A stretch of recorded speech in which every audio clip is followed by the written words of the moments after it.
Centres of power में आपको दो और राइजिंग पावर्स के बारे में पढ़ना है। वो दोनों कंट्री कौन है? एक रसिया जो कि परमानेंट मेंबर है यूएनएससी का, और दूसरा one of the developing super power कह सकते हैं, इंडिया। ठीक है, और आपको इसके बारे में अच्छे से पता है, आप एंड ऑफ बायपोलरिटी चैप्टर में पढ़ चुके हैं कि रसिया कैसे इमर्ज होता है after the fall of Soviet union, और इंडिया भी 21st सेंचुरी में किस तरह से पावर बनता है। इन सारी चीजों के बारे में आज जानेंगे। Hey guys, this is Roshan and welcome back to your own YouTube channel Roshanpedia the deep knowledge varsity में। तो चलिए टॉपिक को स्टार्ट करते हैं।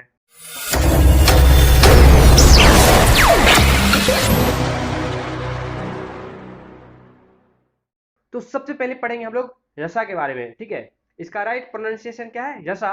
आप लोग रसिया भी बोलिए, कोई प्रॉब्लम नहीं है। तो हम लोग जानते हैं कि one of the largest part था किसका? सोवियत यूनियन का। सोवियत यूनियन में 14+1 कंट्रीज। ठीक है, वन कौन हो गया? एक मात्र रसा, और अलग छोटे छोटे 14 कंट्रीज है सोवियत यूनियन में। और ये जब कोलैप्स हो जाता है 1990s में, तो देखा जाता है कि one of the strongest successor बनता है सोवियत यूनियन का रसिया, और ये एक न्यूक्लियर पावर भी है। ठीक है, और इसके पास इतना ज्यादा न्यूक्लियर आर्सेनल्स है कि पूछिए मत। ये जब वर्ल्ड वार चल रहा था, ठीक है, और जैसे ही कोल्ड वार चालू हुआ था, तो ऑलमोस्ट उस टाइम इसके पास thousands of nuclear weapons and arsenals हो गए थे। और इसका जीडीपी करंटली, अगर इसका जीडीपी का बात करें, तो वर्ल्ड में 11th नंबर पे आता है। ठीक है, और ये कोई छोटा मोटा नहीं है, ये बहुत ही बड़ा नंबर है। ठीक है, और ये रसा जो है, आप देखिएगा, ये तो मिलिट्री इक्विपमेंट, ठीक है, हर एक कंट्री को क्या करता है? मिलिट्री इक्विपमेंट्स, वेपन्स, ट्रक्स, आप देखिएगा भर भर के एक्सपोर्ट करता है, और इसी से मोटा पैसा छापता है। रिजर्व्स ऑफ मिनरल्स, बहुत ही ज्यादा नेचुरल रिसोर्स है रसा में, हद से ज्यादा, इतना ज्यादा है कि उसका पूरा इकोनॉमी इसी से चलता है। बहुत ही ज्यादा मिनरल्स है, नेचुरल रिसोर्सेस है, गैसेस बहुत ही ज्यादा हैवी अमाउंट में पाया जाता है, और यही सब क्या करता है? एक पावरफुल कंट्री बनाता है रसा को ग्लोबल वर्ल्ड में। और प्रेजेंटली अगर बात करें, तो ये क्या है? एक न्यूक्लियर स्टेट ही है, और साथ ही साथ इसके पास ऑलमोस्ट कम से कम 2000, ठीक है, 2000 न्यूक्लियर वेपन्स होगा, और वो भी कैसा? Use for sophisticated weapons. ठीक है, कोई छोटा मोटा नहीं, बहुत ही भयानक, बहुत ही खतरनाक। और शुरू में ही बताए थे कि ये क्या है? एक परमानेंट मेंबर है यूएनएससी का। आप लोग इसके बारे में पहले भी पढ़े होंगे, और ये सब परमानेंट मेंबर P5 है, टोटल 5 परमानेंट मेंबर है कहाँ? यूएनएससी में। तो गाइस, रसा के बारे में इतना ही था, और इससे ज्यादा आपसे बोर्ड में कुछ पूछेगा भी नहीं। पूछता भी है तो आप अच्छे से एंड ऑफ बायपोलरिटी चैप्टर के बारे में पढ़े हैं, आप लिख पाइएगा। अब चलते हैं नेक्स्ट टॉपिक के ऊपर, जो कि है हमारा प्यारा भारत। जी हाँ, भारत भी कहाँ पे लाई करता है? एशियन कॉन्टिनेंट में। ठीक है, एशियन कॉन्टिनेंट में one of the rising super power है इंडिया। ठीक है, और देखा जाए तो इसको 21st सेंचुरी में इंपोर्टेंट ग्लोबल पावर कहा जाता है।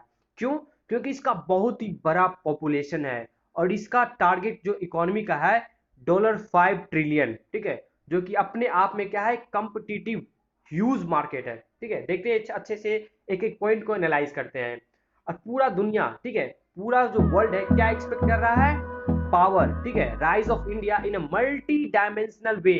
ठीक है, कोई एक चीज में राइजिंग पावर को एक्सपेक्ट नहीं कर रहा है वर्ल्ड। ठीक है, अगर देखा जाए तो मल्टी डायमेंशनल वे, यानी कि इकोनॉमिकली, पॉलिटिकली, सोशली, कल्चरली। ठीक है, हर एक फील्ड में, चाहे वो सोलर लाइट हो, ठीक है, या फिर आप कहें तो सबमरीन, हर एक फील्ड में, हर एक फील्ड में आप देखिएगा तो भारत बहुत ही तेजी से ग्रोथ कर रहा है। The economic, cultural and strategic position of the country with the population of 130 crore is very very strong.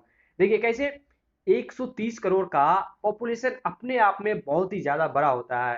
ठीक है, और ये किसी भी कंट्री के लिए बहुत ही बड़ा क्या है? मार्केट है, जो कि उस कंट्री को बहुत ही तेजी से ग्रोथ कर सकता है।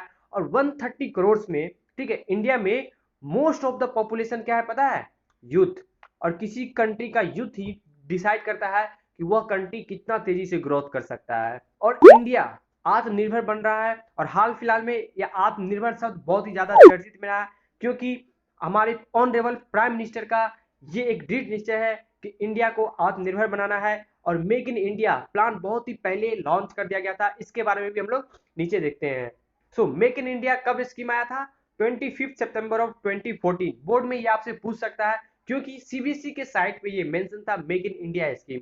तो इसको याद रखना जरूरी होता है कि ये कब आया था। अब बात कर लेते हैं इंडिया का वाइब्रेंट कल्चर, ठीक है, वाइब्रेंट पॉपुलेशन के बारे में।